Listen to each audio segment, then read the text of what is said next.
Hi, welcome to the studio. I'm joined today by John Lees. John is a sales and marketing specialist. He's also the author of 11 books on business development. John was marketing and sales director for Schwarzkopf in Australia and New Zealand, and after leading those operations to become market leader and the best performing subsidiary for the company worldwide, he was appointed global marketing consultant to the German organisation. I've asked John here to talk to us on the topic of making sales in the second gap. Welcome, John. Thank you very much. John, when we spoke last week, I asked you if there was any one particular thing that stood out head and shoulders that made a difference in a sales person's life. And I recalled that movie that came out a few years ago, City Slickers. It was about a bunch of urban, suburban people going into the country and going on the last great roundup. And they wanted to know everything there was to learn about being a great cowboy. The main character in the movie, Jack Palance, held them all in awe. And they sat around the campfire at night and said, "Can you tell us all there is to know about being a great cowboy?" And Jack Palance said to them, "You only have to know one thing." And they all clamoured around. They said, "Yeah, please tell us what that one thing is." And Jack Palance said to them, "That's what you have to find out." Now, John Lees, can you tell me what we have to find out about the one thing in sales? Okay. Well, you've referred already to the second gap, making sales in the second gap. In my view, having studied almost every market there is, every industry there are two gaps in every market. The first gap is for product and the service that goes with the product. So we can call that product access. This particular gap is full to capacity, it's overflowing, it's price driven, dog eat dog, it's a highly contested, highly congested area. So my earnest suggestion to anyone listening to this recording is don't allow yourself to be drawn into the first gap when attempting to make sales, either in circumstances where an opportunity comes to you or you're trying to create opportunities in the market. And then there's a second gap. And the second gap is not for product access, it's for product success. So now we're talking here about the extent to which people succeed with a product that they have. And this gap is almost completely empty. It's a massive area of opportunity, it's a huge area of potential, and as we all know, the word potential is built on the word potent, which means latent power waiting to be released. So this is a very tangible gap. It's not imaginary or idealistic in any sense. The second gap has hardly been contested at all. It isn't price driven. It doesn't mean to say you can get away with high prices, but you can get away with reasonable prices that produce profit.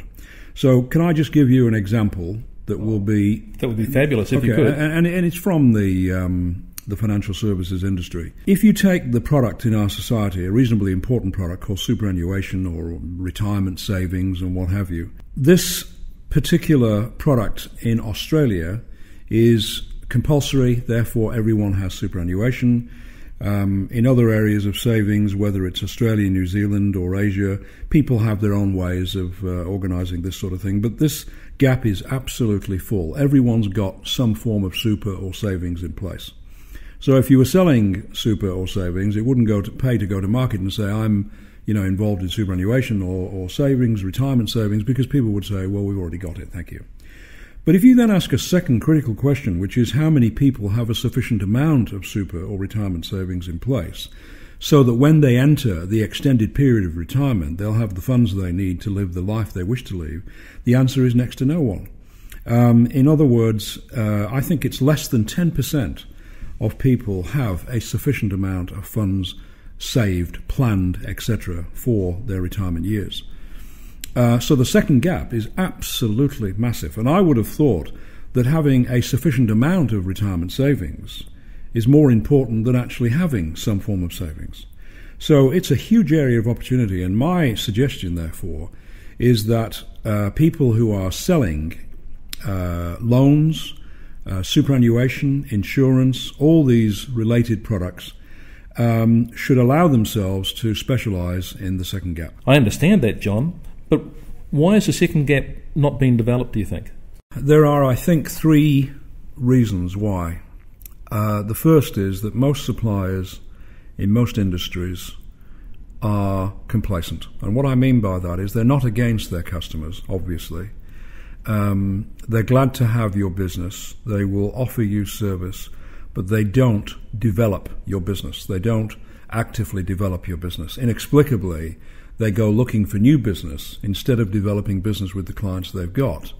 And they go into the first gap to try to do it, which is suicidal, because the first gap resembles musical chairs. And what I mean by that is, if you've got a decent product and a good work ethic and a commitment to service, eventually you will get a share of business. And the first gap, therefore, is made up of an abundant number of suppliers who've all got good products, good service, and good working ethic. And let's hope they have anyway. Otherwise, they wouldn't be allowed to trade.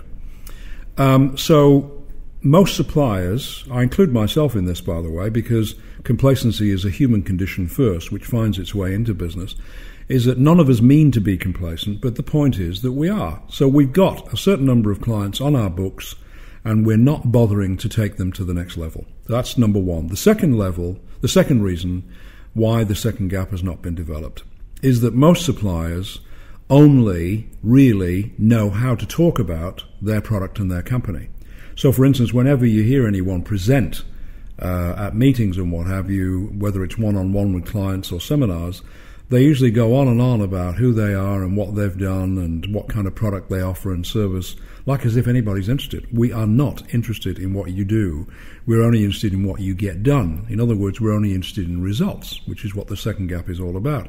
So most suppliers don't feel comfortable talking about success. They don't feel comfortable about helping people to set goals and be better at what they do in terms of finance, whether it's a loan, whether it's a mortgage, whether it's an insurance issue or superannuation, whatever it happens to be. And the third reason is that most customers have neither time nor inclination to analyse their own situation. And if they did, by the way, then all the people listening to this recording wouldn't have a job. Yeah, so the client has neither time nor inclination, in the same way that we have neither time nor inclination nor talent to investigate our own health.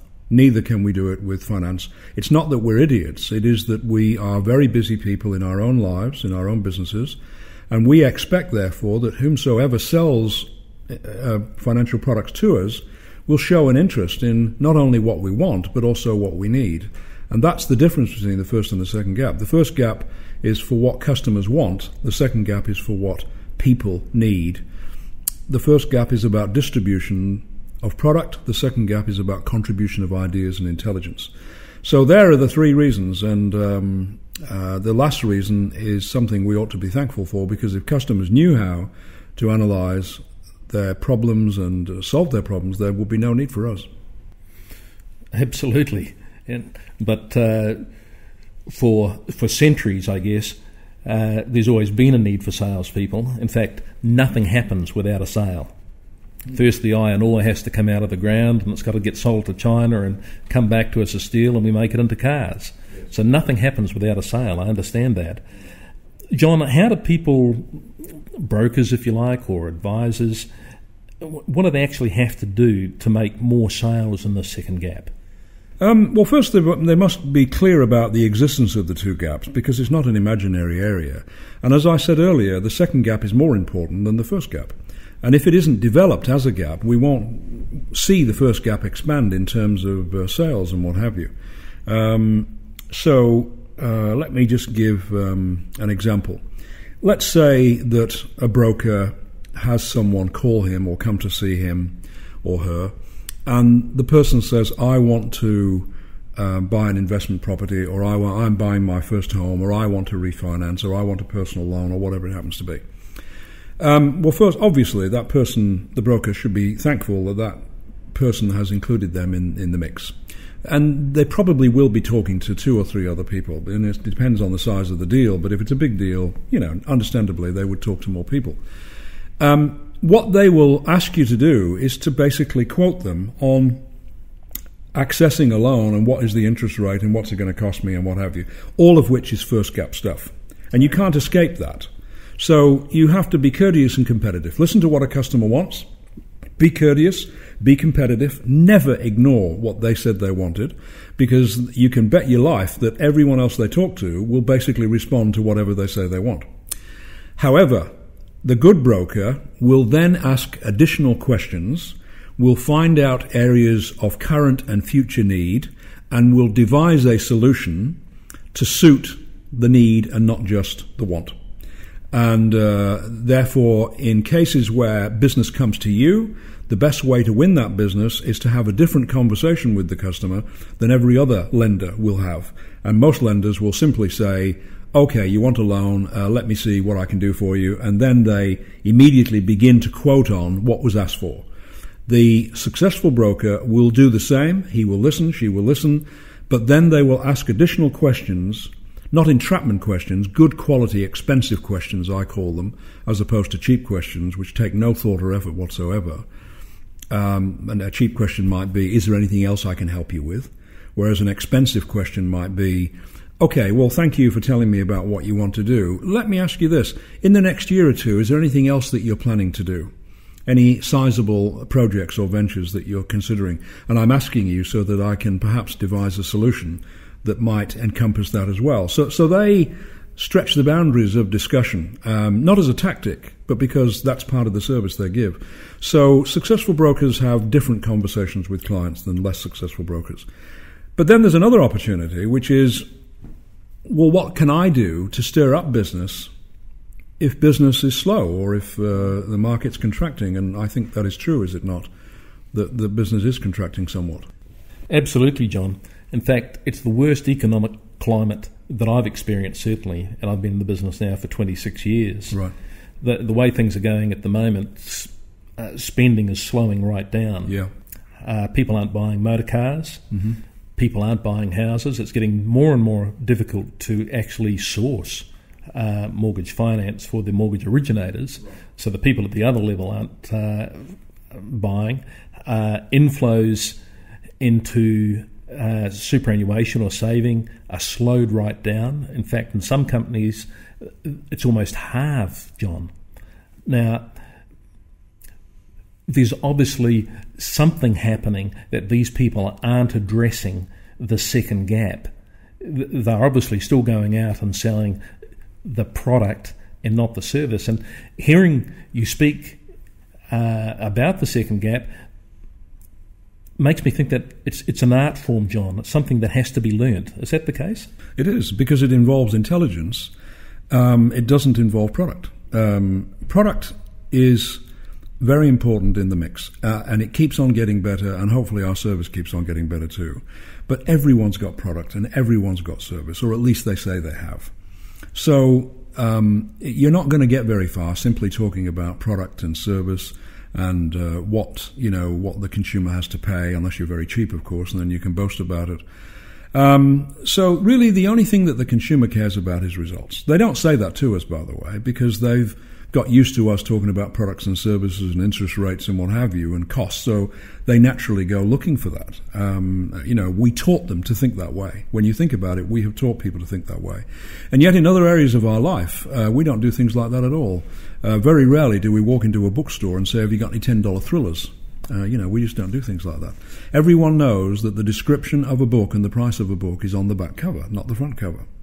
So the question then is, what's on the front cover? And the front cover of a book, as with the front cover of anybody's service, is what is it that you offer to people, apart from your product and your service? What is it you're offering? And you are, whether you like it or not, you're offering a result. So when a market contracts or becomes difficult and people stop spending or they reduce spending, let's examine for a moment what they do have. They probably do have a mortgage. They probably do have loans.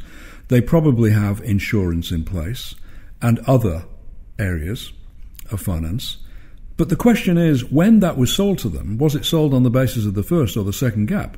And the point I'm making is that almost everyone who's got a mortgage or any kind of personal loan, car loan or what have you, probably is in possession of a loan that is inadequate compared to the kind of result that a very good broker or lender could create.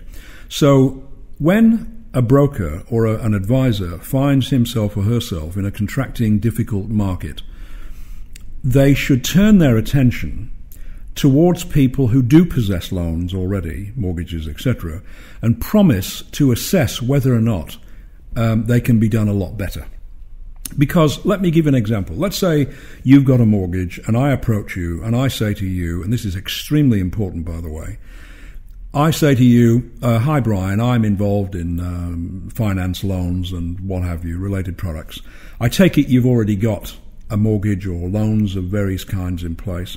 And I also assume that whoever looks after you, whether it's one supplier or more suppliers, are all in your eyes at least satisfactory. So I don't want to have a chat to you about simply changing or rearranging what you do. I just want to give you some information. The majority of people that possess loans and insurance, mortgages, etc., don't have anything like the kind of arrangements in place that they should have. They're missing out on significant benefits. Just in the same way that most people that have superannuation don't have a sufficient amount of superannuation. So having something isn't the same as having the best. And so, therefore, I offer a service which will analyse and assess what you've got at no cost to you. It will take very little of your time, and one of two positive outcomes will result for you. One is that my assessment will show that everything you've got, or most of it, is okay and cannot be improved, which for you is good news. Or the second outcome is that, in fact, it can be significantly improved, which again is very good news for you.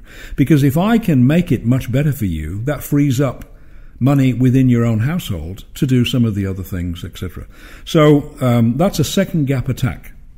But to get to the second gap, you've got to be respectful of the first gap. In other words, people already possess the kind of products that you wish to sell, or charge for, I should say, because good brokers sell results, but they charge for the loan.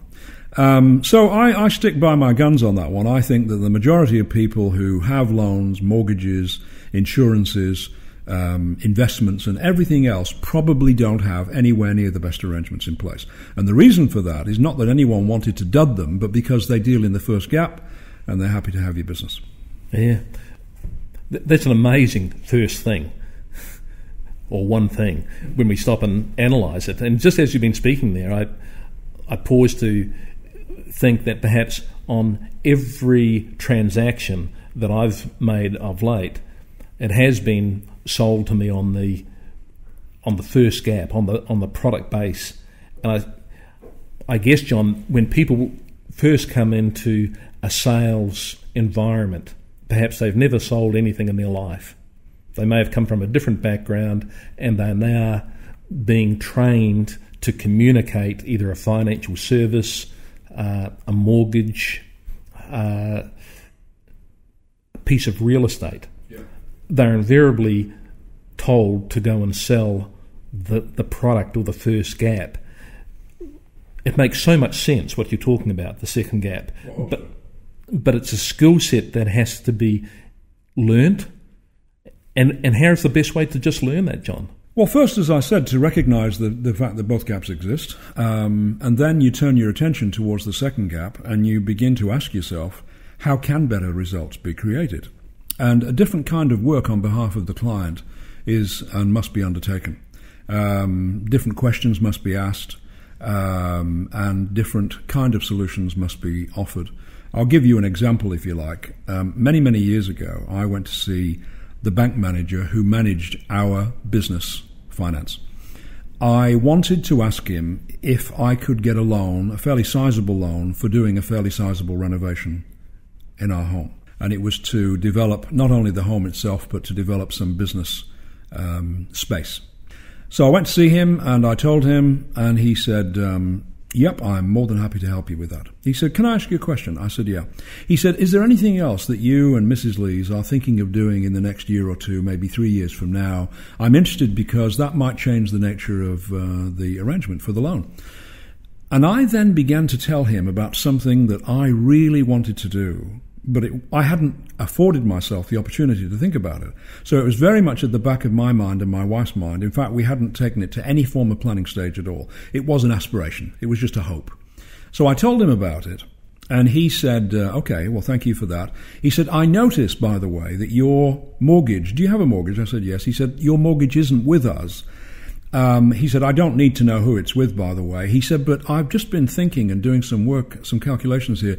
If you decided to transfer your mortgage to us, and you don't have to because we can manage this loan for the renovation, but if you did, we could not only do the renovation, we might also be able to bring forward that other project that you had in mind, which I found to be very exciting, because as I said, I hadn't permitted myself to think about getting it done at all, let alone right away.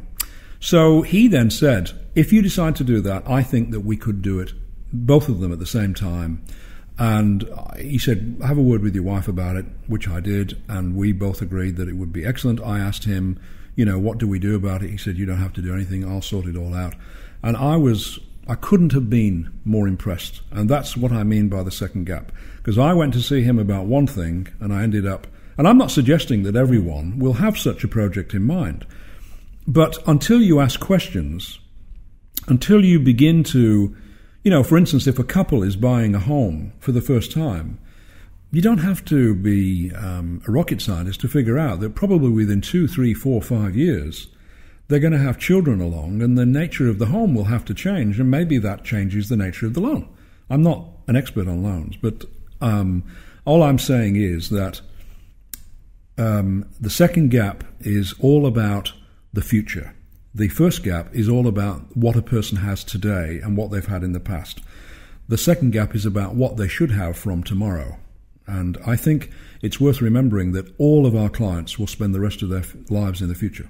And we're either futuristic, therefore, in what we do for people, or we just respond to the current situation. Absolutely. The second gap, clearly then, is about the art of asking expensive questions. And that is something that can be learnt. Is it book-read learning, John? Is it learnt through a workshop? Well, the term expensive suggests time and effort.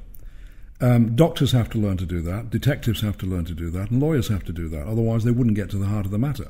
When you and I go to a doctor and say, I've got this problem, we don't actually know what the problem is. We only know what the symptom is. The doctor then is compelled to use questions, etc., instrumentation, to determine what the actual need is. I put it to you, it's exactly the same. But we don't want to end up with a situation where it comes out like an interrogation. Not at all, absolutely not. It's nothing to do with an interrogation. It's to do with showing an interest beyond the obvious. The person says to you, I would like this, and you say, fine, well, if you simply respond to that, get ready to fight on price and everything else. Because everybody offers that. I'll give you a quick example. I spoke to a gentleman who was running a branch of a bank.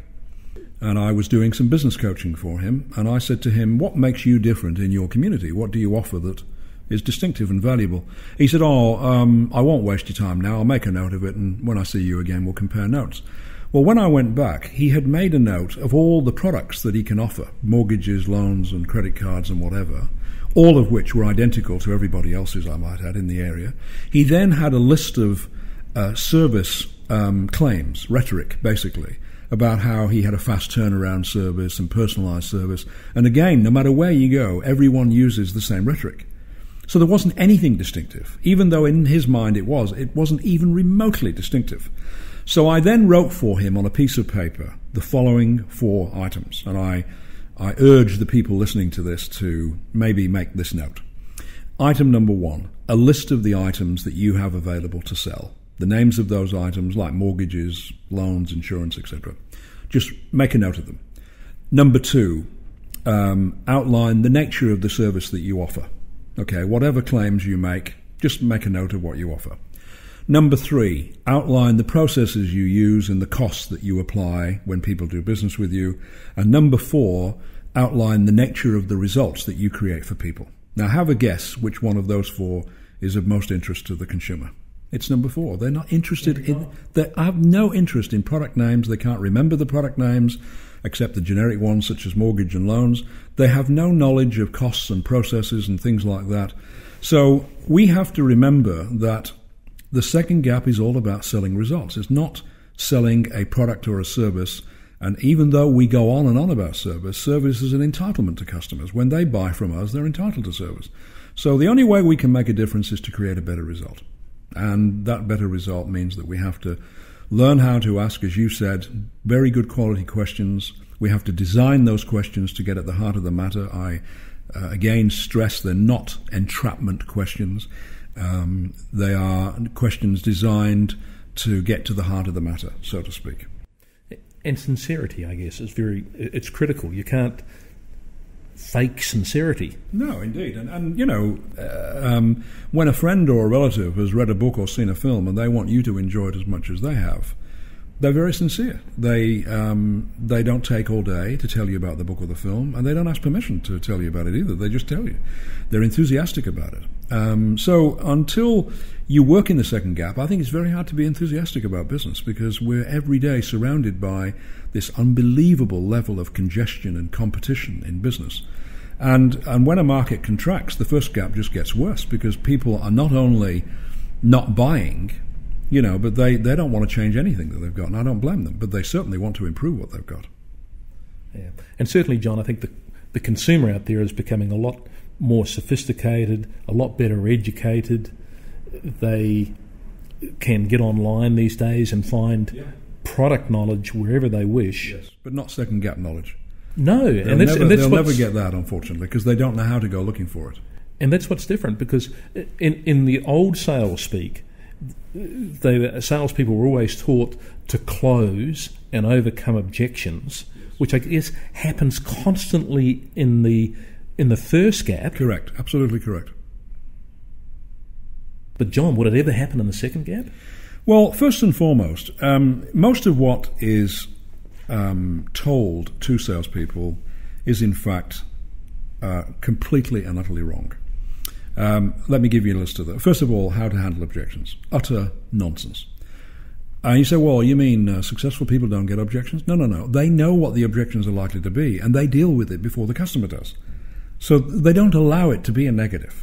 They let the customer know, you may be concerned about this or that. Allow me to discuss that with you. So they get rid of it. They dissolve it before it ever becomes an issue. So they don't get on the back foot. Then you hear things such as upselling. Upselling. This is a delightful phrase. You can imagine what would happen if our doctors decided to do that. Go to the doctor and he says, so, do you want your blood pressure taken while you're here? Are you for blood pressure? Are you against it? Do you have time for it? Do you want a blood sample? How do you feel about that? They don't do things like that. They've got a job to do, and they get on with it. So they don't upsell. They downsell. They start with what you should have and then go from there. And if you don't have the time or the money or whatever, then you can say that. That's fine. Then we have things like selling features and benefits. This is another myth. The customers are only interested in benefits and features, as we discussed before. They're not interested in the features. They can't remember the features. They're not against them, but they're just not for them.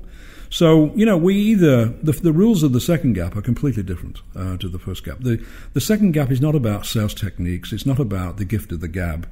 It's about leadership. It's about allowing the customer to tell you what they want, but then leading them towards what they need and helping them to make the decision too.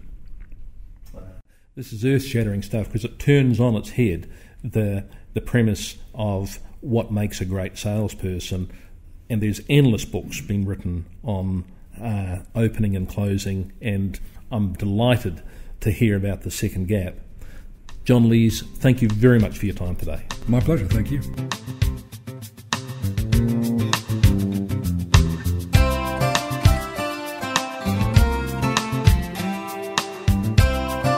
You've been listening to the Leading Minds series. For further programs and more information, visit the website leadingmindsacademy.com.